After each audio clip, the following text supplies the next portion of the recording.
Rokamana nyako report makamano wadhi ne kaunti ma Migori ne jopuonj e kaunti onogono kod jotelo moyiero kwayo migawo mar somo oneni tiego jopuonj kendo e bwo curriculum manyien ochung'ne to kod piny owacho ka ichulo piny owacho koro chulo omenda go duto.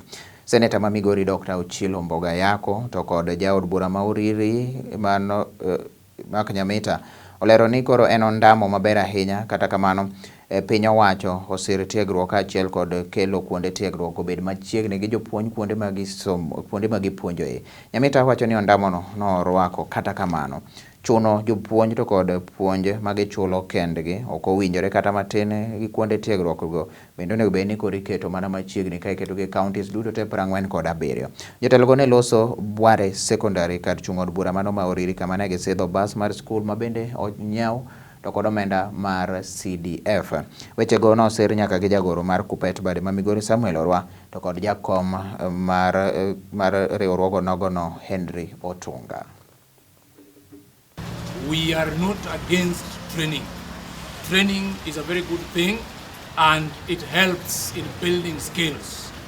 But what we are against is that we cannot be forced into a program that we do not understand, a program that is compulsory for everybody and for all employees of Teacher Service Commission. Whereas teachers agree that TSC, TPD is a form of employee professional development meant to address gaps identified by the employer, normally through research, it must be emphasized that it is the responsibility of the employer to plan for such training or capacity building programs, identifying cost implications and budget as per the projected cost to train her employees, including, and I want to emphasize this, including paying for the training units or models, accommodation, transport, meals, and extraneous allowances to all the employees that attend such a function.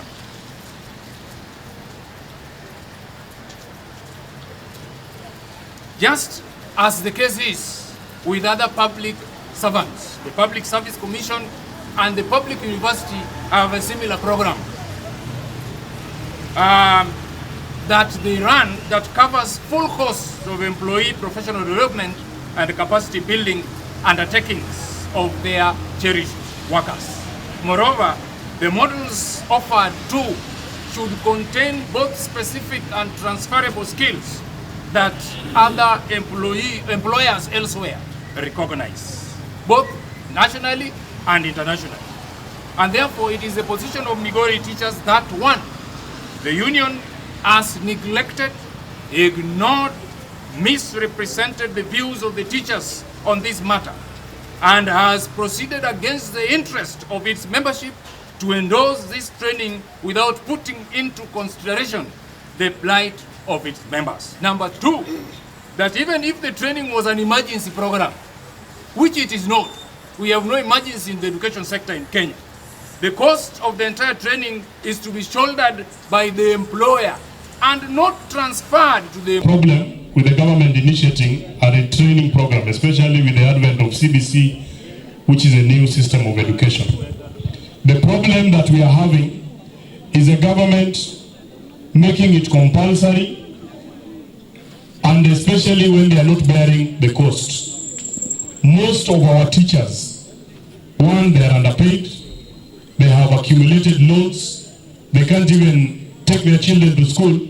So when you put it mandatory that they have to pay for their own training and their government employees is completely wrong, especially teachers who have been employed by government.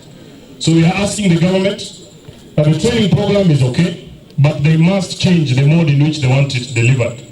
Number one, the cost for the training must be absorbed by government, 100%. Number two, the teachers must be retrained in the nearest institution. For example, the teachers of Migori cannot go to Mount Kenya to be trained because they will incur costs for traveling, accommodation, and all other incidental costs. Teachers in Migori can be directed to the nearest university, which is